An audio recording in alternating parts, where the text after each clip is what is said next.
and welcome back to AR-77. Today we're looking at a replica revolver.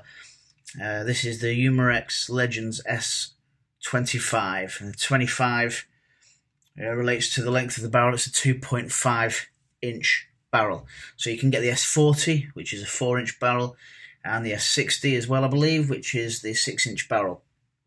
Replica, I would say it's a loose replica of actually a Smith & Wesson pistol. I think it's similar to the Smith & Wesson 66. I think that's the case. Just as I've sort of looked at different images, different pictures, I know that this kind of cylinder release catch here is very similar. The general styling and shape of everything. This sort of like incline here on the trigger grip. These grips are trigger guard, I should say. These grips are, I think, probably oversized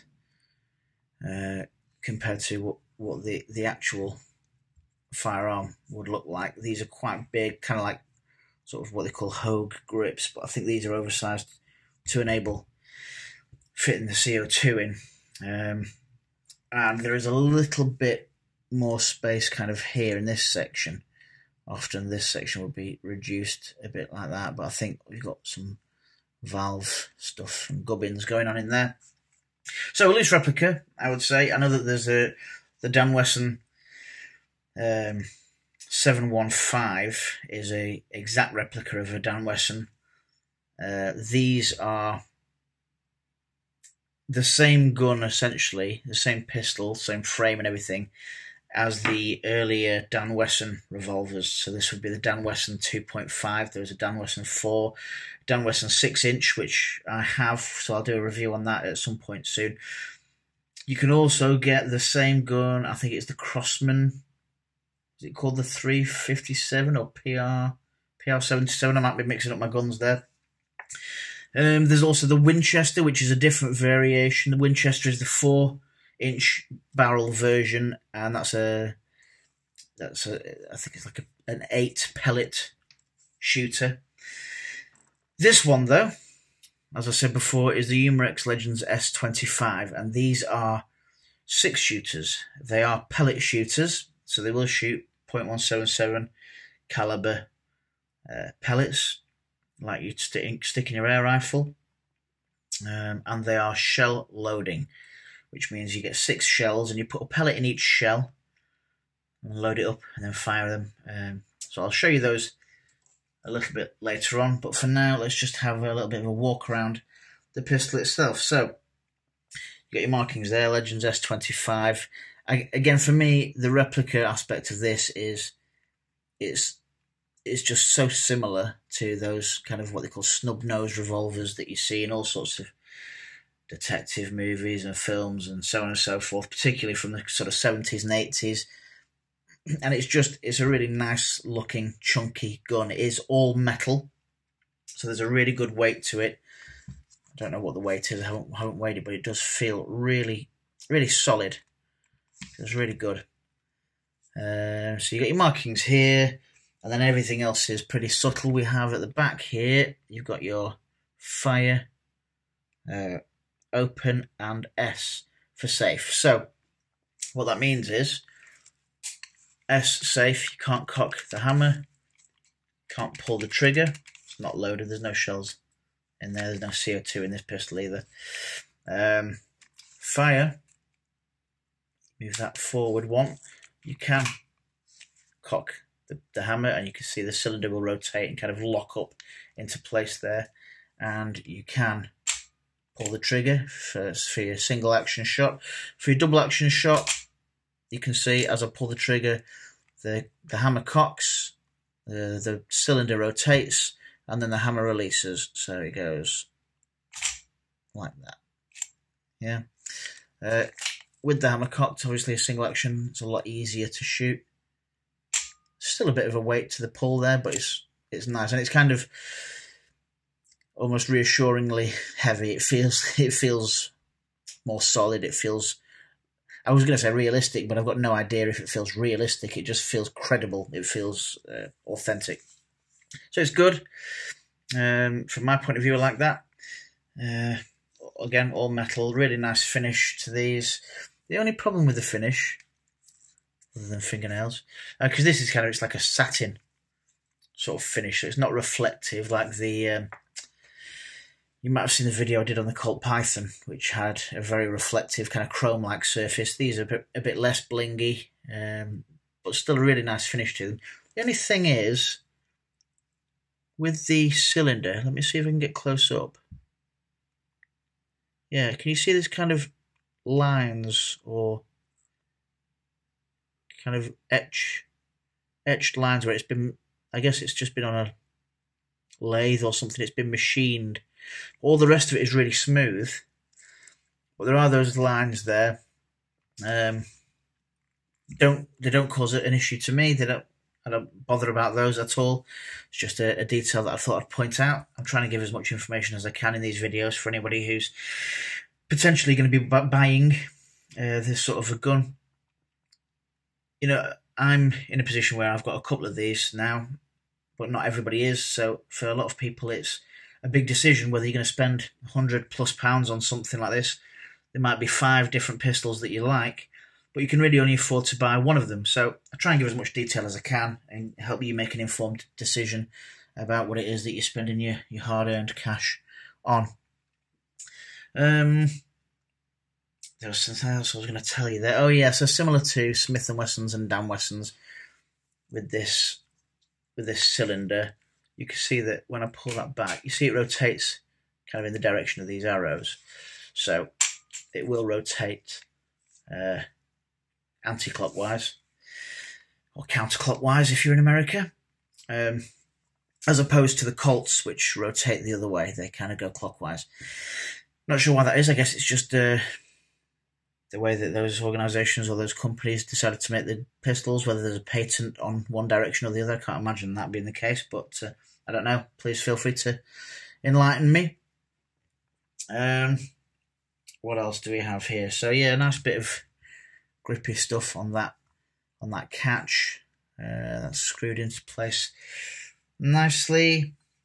Moving around a little bit more, so let's talk about where should we go next? Let's go to the other side. So this is where it becomes more noticeable, this distance here. This is a big piece of the pistol. So I still think it looks good. I think the proportions are just slightly not as accurate as they could be. You can correct me if I'm wrong there, but I think usually that would be less of a big chunk. It would be, everything would be pushed that way a little bit. Also, I don't know why this is. I think these were the first shell loading revolvers you could get, this sort of platform anyway, whether the Umarex ones were or it was the Dan Wesson ones. They were made by ASG, I think, originally, the Dan Wessons. But this cylinder, it would probably take up more real estate. It's quite a small, dinky little cylinder in the middle of this chunky frame, so that would usually be given a bit more prominence, I think, in the real steel. You've got some markings here. You've got 4.5mm, 0.177, and a little useful picture of a pellet there to show it's a pellet pistol. You've got your F there. That would have a Dan Wesson logo in it if this was one of the Dan Wessons, or a W for the Winchester. But I've got this one, which is the Umarex. So that's kind of unbranded. From the top, you've got this rear sight, which is adjustable for windage and elevation. If you want to get a bit more accurate, obviously this is a pellet pistol, so you can expect it to be a bit more accurate. It does have a rifled barrel. So let's see if we can see that. So very, very minor kind of recess there, but do you know what? I'll show you when we release the cylinder, but I'll do that in a minute. So CO2 wise, you come to the back here and you just, I made that look difficult. It's very straightforward. You slide that back and it kind of tips up like that, and your CO2 just drops straight in there. So you release that screw there, which is useful. Just there's your valve at the end there. Not going to focus on it almost. Anyway, you get the picture. So your CO2 goes in there and engages with the valve. Tighten that bad boy up like that, and then close it back up. So it's all nice and neat. It's good. You can change these grips out. They're easy to take off. You literally just, once you've trying to do it on camera, that's the problem. Once you've taken that out, you can slide this back bit off, and then this front piece all just disengages really easily. And you can get sort of wood effect ones, wood effect grips. But I'm quite happy with the blacks for this one. The black ones look great. Yeah, so cylinder. So that is your only safety there, other than your finger when it's in safe. I think I talked about that already anyway. But to release your cylinder, you press this forward like that, so it's spring loaded, and just push from behind. Just push that cylinder out. One note on that is when you're closing a cylinder, don't ever do the sort of flick it shut business. Although I know that's quite cool. People do the flick it shut. It's going to be tricky to do that anyway with these, because there's a bit of a valve here or something, which just makes sure that the cylinder locks up nice and tight.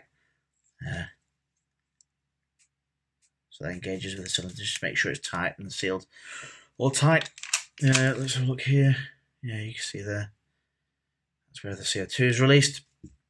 So when you do close your cylinder, don't be flicking it shut, and ideally don't press against the cylinder itself. You should be pressing this arm here really, and it'll click nicely into place like that. So with the cylinder, again, you have 6 cavities there for your shells. You have a working shell ejector there. You can just push your shells out that way. This also comes with a speed loader, similar to, this is the one from the Colt Python, but it's almost identical to that. It's very similar. You just put your shells in, twist it, and clicks, and you've got 6 shells locked in there. And then when you push it into the pistol, you just put a bit of thumb pressure on the back of the speed loader, and it releases the shells. An issue with these is that as you can see, the cylinder doesn't come fully proud of the pistol. So you've kind of got, with your shell loader, if you wanted to use it, you've got to kind of go in at a bit of an angle if you want that to engage properly. I don't bother, to be fair, because I enjoy just taking the time, let the CO2 get back up to room temperature, give it a bit of a rest. You might just get a bit more CO2 out of it that way while you're emptying your shells, and then reloading. Very straightforward. So when it comes to reloading, you'll need some of these. So these are the shells that you can get for the pistol. These ones are loaded. And what do I mean by that? Well, let's have a look. So you got 1, 2, 3, 4, 5, 6 shells. And they are going to roll away, and I'll lose them on the floor, as I always do. These are loaded, which means I've already taken a pellet. I just put it in the back there. You see that? So that's got a pellet in it from this side. You can just see the tip of the pellet down there. Now the earlier ones, the ball bearing ones, used to put a ball bearing in the front, and the very early Dan Wesson ones, you'd unscrew the front of this, stick a pellet in, screw the front back on. For these ones, pellet goes in the back, which is better because then the pellet's got more distance to travel down the barrel to build up speed, perhaps, and therefore, I guess, accuracy, etc. Some writing on the back there, which just says, let me have a look at one so that I can read it while I'm showing you this other one. Yeah, it's just caliber information on the back of there. So, as you saw before, there's no CO2 in the pistol, so I'll just drop these shells in there just to show you how it works. So it's 1, 2, 3, 4, 5, 6, and there's a level of fanboy pleasure to doing that. It just feels nice to load up the revolver in that way, and because there's only 6, I do recommend getting a few more. The shells are relatively expensive actually. I think you pay 20-30 quid for a pack of 6. You might be able to get them cheaper wherever you are, but I think it's a worthwhile investment because 6 is not a lot, is it, at the end of the day, and you're going to get through them quite quickly. So shoot your 6 off, well, load it up, cock it, shoot it, fire those off, eject that, your pellets will have disappeared magically, and then you can just eject those out and load in your next 6. And there you go. Put that back on safe, move that out of the way, move these out of the way. Yeah, the box that I've got there is just a box that I saw online. I'll just show you there. It's just for, I think it's for kind of 38 caliber bullets, and it just fits these shells in quite nicely. So that's actually for kind of real, I mean, 38.38 ammunition. 50, 38, or it'll fit 50 cal as well, should you need it to. I think there might be different coloured boxes for different calibers, to be fair. Yeah, so that's the 38, and I've just got 1, 2, 3 sets. So you'll get 6 with the pistol, and then I bought 2 extra sets, and I might buy another couple of sets as well, because you do go through them quickly, and I just thought that was probably a good way of storing them separate. Don't like keeping them in the pistol even without pellets in them. Try and keep my CO2 and my pellets and ball bearings and stuff separately to the pistols themselves. I keep everything in locked boxes. Certainly all my pistols are in locked boxes, separate to the ammunition, because, you know, at the end of the day, if somebody does come in your house and they nick a load of stuff, it's one thing them nicking your pistols, but how are you going to feel if they nick them with a load of CO2 and a load of BBs as well, because they're not toys and they can be, in the wrong hands,